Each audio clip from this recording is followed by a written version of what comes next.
Представители знака зодиака Стрелец, Стрельцы, мои дорогие, здравствуйте. Таро прогноз, гороскоп. Неделя с 5 по 11 июня. Давайте узнаем, каковы подсказки карт. И первую карту мы достанем. Что важно знать? Конечно, будем реалистами. Любой прогноз не может служить основанием для принятия важных решений. Но я так надеюсь, что образы, метафорические карт и ваша интуиция, подсказки шестого чувства помогут сложить, может быть, какой-то пазл или с чем-то определиться. Давайте попробуем узнать, немножко заглянуть вперед, что думают карты, колода карт Таро иллюминатов. Итак, что важно знать? Чего не избежать? Чему сейчас не время? А что нам будет помогать? И мы достанем 3 карты по основным сферам жизни, деятельности, дела, работа, бизнес. Как видят карты, энергетику. Что у нас по финансам? И личная жизнь. Итак, что важно знать? У кого-то поездка, у кого-то переезд, у кого-то решение какого-то очень важного вопроса, и мы как раз это решение находим. Тут даже какой-то Гордиев узел можем распутать или принять Соломоново решение. Конечно, мы можем куда-то отправиться или планировать какой-то далекий переезд. Здесь словно по этой карте проходит, да, выход из зоны комфорта. Так вот, мы словно готовы даже к каким-то таким переменам в нашей жизни, пусть даже что-то еще пока, ну, так, в стадии созревания или что-то не предопределено, но мы имеем мужество идти вперед. И как будто мы разберемся, мы уверены в собственных силах, и это нам вторично помогает. У кого-то может проиграться, что просто по работе поездка, буквально, может быть, и не так далеко, а срочно куда-то нужно отправиться. Или обстановка, обстоятельства будут таковы, что совершенно необходимо будет быстро собраться и куда-то поехать. У каждого немножко по-своему. Чего не избежать? Ну, наверное, Гордиев узел или Соломоново решение точно не избежать. По тузу мечей чаще это карта шанса, потому что, да, мы принимаем это самое решение, готовы выйти из зоны комфорта. И вот посмотрите, меч коронован благодаря нашему мужеству, когда у нас хватает сил двигаться вперед, когда мы понимаем, что позади словно нет какого-то интереса, нет вдохновения. Ведь почему человек уходит, изображенный на карте? А потому что даже настолько не цепляет эмоционально, словно нет в прошлом даже того, когда хочется оглянуться. И может быть, ведь эти кубки, они еще полны, нам не показывают. Но я иду вперед, и все. Меня нет в прошлом. И здесь как раз мы идем полностью уверенный в сами в себе. И где-то мы идем налегке, тут нам тоже человек налегке изображен. Что я имею в виду? Это когда мы отказываемся от какого-то балласта эмоционального. Может быть, у кого-то из вас, как вопросы в суде проходят, значит, где-то предполагается какое-то либо медиаторство, либо, если мы хотим, какой-то решить вопрос в нашу пользу, значит, все же мы должны быть готовы к тому, что мы отказываемся от чего-то. Ведь эта карта где-то свободы, это тоже элемент присутствует в карте. Так вот, если мы хотим быть свободными, нас ничто не должно где-то удерживать. И поэтому и меч изображен обоюдоострый. Он ведь пронзает словно пространство, воздух, рассекает его и отсекает все ненужное. Поэтому элемент того, что мы от чего-то откажемся, это тоже присутствует. Или это какая-то новость, информация очень важная, может быть, вы ее ждали. Или приходит внезапно, как оказия, что-то порешать, или куда-то поехать, и там на месте уже разобраться с какой-то обстановкой, ситуацией, или вокруг вас обстановка такова, что я еду срочно. И вы узнаете, это как известие какое-то к вам приходит, и как последний пазл может сложиться, если до этого вы раздумывали. А здесь словно промедление смерти подобно. Ну, вот такая крылатая фраза. И правда, у кого-то может быть какое-то спешное решение и такое, знаете, окончательное. Чему сейчас не время? Ну, не время что-то, тем не менее, когда мы сами пытаемся разрушить, или когда мы пытаемся где-то ускориться. По этой карте на нас будут влиять события извне. То есть не все мы контролируем, это старший аркан. И поэтому если мы где-то будем добавлять себе скорости, решая тот или иной вопрос, то мы можем какую-то оплошность совершить, мы можем не увидеть каких-то обстоятельств, мы что-то можем прошляпить в мелочах, а многое часто складывается именно из мелочей, а потом мы можем о чем-то пожалеть. По этой карте мы должны рассчитывать сами на себя. По этой карте есть элемент, что нам может, если мы говорим, чему сейчас не время, или что нам может помешать. Я бы сказала, ведь это всегда изображение тюрьмы. Это какие-то преграды или какие-то словно оковы, может быть, законы, которые нас удерживали в каком-то прежнем положении. И тут как раз они не будут мешать. А тут они словно рушатся или меняются, и перед нами открывается поле деятельности новое. Или мы не могли согласовать какой-то документ, чтобы поехать куда-то, а здесь что-то меняется, и у нас какая-то альтернативная, может быть, есть возможность куда-то поехать. Или совершить то, что мы где-то уже планировали прежде. Или всегда мечтали о чем-то. Вот совершить или сделать, или как-то поступить.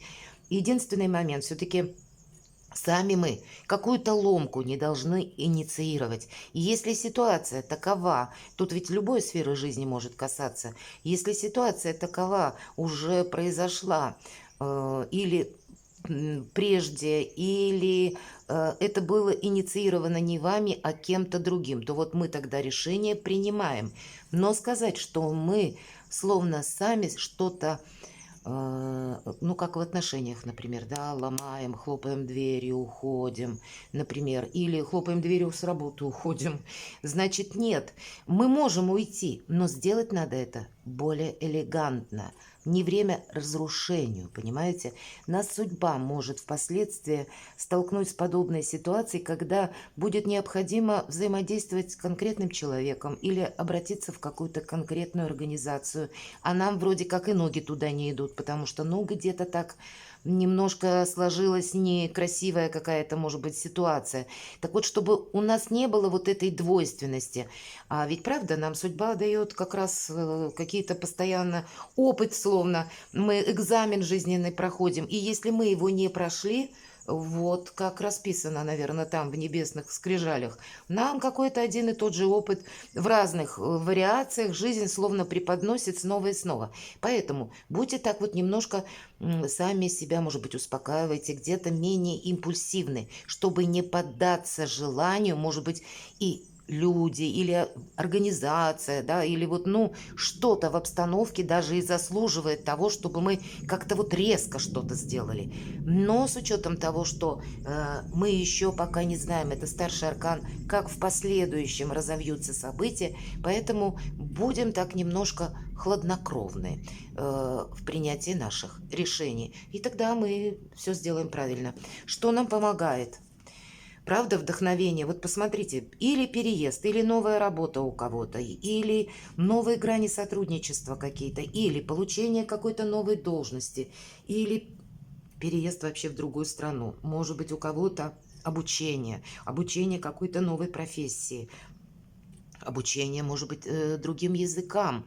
Нам помогает вдохновение в первую очередь. И, кстати, когда мы страхуем себя сами. Ведь это хаос перед началом творения, так называется эта карта. Так вот, тысячи неопределенностей для вас, мои дорогие стрельцы, вам, тем не менее, могут быть в помощь. Какой-то хаос, как будто вокруг. Значит, вы, стрельцы, будете знать точно, как поступить, и куда, может быть, идти не нужно. Поэтому прислушайтесь к своей интуиции. Может, конечно, проиграться такой момент, что обстановка такова, что сложно с чем-то вообще определиться. Не случайно, наверное, в этой карте у нас шут словно изображен на краю пропасти. И очень символична собака, которая словно его останавливает. И это, если мы пойдем по символике далеко, то это прообраз Анубиса, проводника. Это наша интуиция, которая вовремя нам подсказывает, как поступить, чтобы не наломать дров, или чтобы не отступиться, или чтобы не совершить какую-то ошибку. Нам помогает, как прислушаться к своему шестому чувству, так, с другой стороны, и начать какой-то новый проект, или ступить на какую-то новую землю, совершить сам по себе переезд, или смену сферы деятельности, или смену работы, или добавить какого-то нового вдохновения или какого-то интереса в ваши уже теперешние отношения. И любая сфера жизни, опять же, проигрывается. Или добавить элемент вдохновения, пусть в ту работу, которой вы занимаетесь. Вообще надо заниматься тем, и это может касаться любой сферы жизни, что нам приносит радость. Потому что там, где где-то мы больше воодушевлены, там, наверное, нас и успех ждет. Ведь не случайно, посмотрите, солнце словно светит, сопровождая шута. И солнце – это удача какая-то. Поэтому какой-то ваш правильный шаг, ваше какое-то правильное решение, словно прописано на небесах. Правда, мои дорогие стрельцы. Но сама по себе карта нам обещает что-то такое, знаете, удивительное. И для вас как раз Венера, которая входит в знак Льва 4 числа, и эта Венера не та, которая в Тельце, такая более размеренная, спокойная, да, словно упорядоченная, а нет, здесь больше импульса. Так вот, этот, с одной стороны, импульс, он может нам помочь для того, чтобы увидеть, как новые грани романтики какой-то, новой игры, которая нас завораживает. Вот почему нет. Ну, не та игра, которая с азартом, да, или лотерея. Нет, по этой карте мы как раз в лотереи не играем, потому что проиграем, скорее всего, мои дорогие, правда? Но вот именно какой-то флирт. Или для кого-то из вас это может быть уйти от безответной любви. И такое тоже может быть. Именно Венера во Льве. Там где-то и может проиграться мужество, которое будет необходимо, чтобы, может быть, завершить какие-то отношения, которые не приносят ни вдохновения, ни радости, ни взаимопонимания. А у кого-то это может проиграться через работу, ведь правда? Ведь никто не знает, у кого какой сферы будет касаться вот это самое решение. Ну, надеюсь, что вы меня понимаете. Дела, работа, бизнес. Где-то переключение между двумя энергиями по королю кубков. И есть у него кубок, и это наши эмоции. И он их прячет, кстати, чтобы они ему не мешали. Он умело переключается между как раз этими эмоциями и холодным рационализмом, если это необходимо. Он находится словно на каком-то постаменте, надеюсь, это видно. И это не что иное, как материальная база. Если бы не было этой материальной базы, не был бы король кубков столь дружелюбен, столь любезен. Все же этих людей отличает именно умение, знаете, быть открытым миру, быть открытым к диалогу. В принципе, создается такое впечатление, что человек очень участлив к вашим каким-то вопросам, но он умеет быть очень хладнокровно рациональным, повторяюсь, потому что вот эти самые эмоции в решении как и денежных вопросов, так и построения карьеры, так и на будущее каких-то конкретных планов, это все то, что нам мешает. И вам придется переключаться между какой-то конкретикой, рационализмом и, может быть, эмоциями в зависимости от ситуации. И типа ситуации вам придется в течение недели при решении любых вопросов, хоть документов, хоть на работе, где-то быть вот по всем вот этим картам, которые в верхнем ряду, быть и открытым миру, как шут. Он идет, как раз он открывается миру. Он хочет узнать что-то новое, его интересует все. Но, с другой стороны, есть какой-то рационализм, и нам не избежать каких-то, подведения, может быть, итогов, или от чего-то мы откажемся. Но сам по себе король кубков, или точнее карта, имеет символ рыба, словно плещется, и это материальное благополучие, так и корабль, один из символов Меркурия. И здесь буквально поездка, переезд или изучение языков, новых языков каких-то, когда мы планируем, может быть, переезд в другую страну, или работа с большим объемом информации, или работа с большим количеством людей, большим коллективом, что бы тут ни было. Тут у каждого будет своя история, но, повторюсь, именно вот как требует ситуация, так мы где-то и поступаем. И прислушиваемся, конечно, к интуиции и мудрости. Не без этого. Что у нас по финансам? Карта Солнца. Карта Солнца у нас вообще, помимо того, что это карта удачи, успеха и понятно, солнце, да, я уже говорила, солнце словно каким-то начинанием нашим светит, словно благословляет. И у вас каким начинанием? Те, которые, видимо, с каким-то материальным эквивалентом. По крайней мере, мы хоть новый бизнес, хоть новую работу, хоть мы просто даже себя пробуем в каком-то новом деле, и значит даже наше ремесло или хобби мы можем каким-то образом монетизировать, и может оно нам приносить доход. Тут ведь всегда проигрывается, ведь это карта выбора правильного направления, причем ну, где-то на несколько месяцев, и поэтому ориентировочно до конца 2023 года вы с чем-то можете определиться. И последующий-то тоже период будет важен. Но именно до конца 2023 года, вполне вероятно, мои дорогие стрельцы, кульминация какая-то будет в июне и, возможно, на этой неделе. И эта кульминация, повторюсь, она будет иметь именно какой-то материальный подтекст. Для чего-то вы это делаете. Для того, чтобы, понятно, как и благополучие, так и финансовый достаток. Так ведь это что такое деньги? Это способ взаимодействия с миром. Вот куда отправился Шут узнавать мир. И это значит неограниченные возможности. То есть на деньги нужно смотреть именно с той позиции, когда это будет для нас какие-то возможности и новое качество жизни. Что в личной жизни? Карта шанса.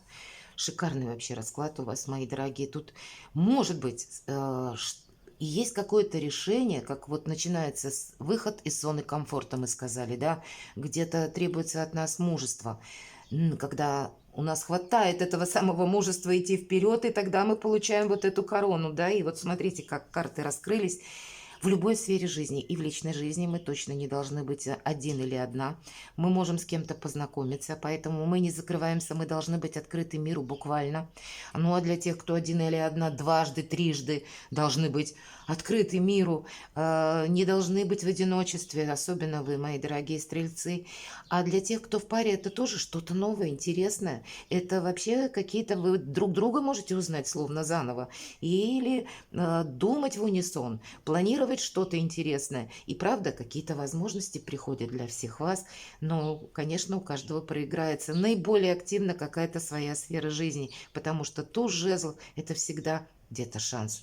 Поэтому, мои дорогие, перекладывайте на себя, будьте счастливы и любимы всегда.